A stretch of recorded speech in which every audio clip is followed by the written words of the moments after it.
This guide will help you download your account data from Kraken in a few simple steps. Follow the instructions below to ensure you retrieve your information correctly. Step 1. Log into your Kraken account.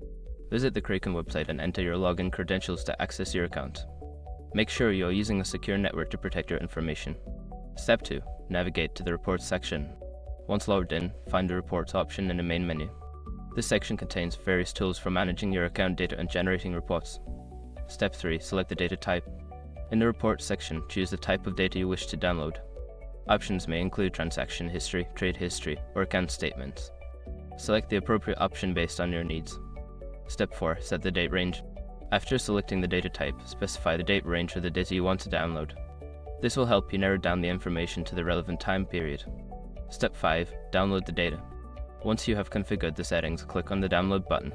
The data will be compiled and made available for download in your preferred format, such as CSV or PDF. In conclusion, following these steps will allow you to successfully download your account data from Kraken. Make sure to keep your downloaded data secure and review it regularly for your records.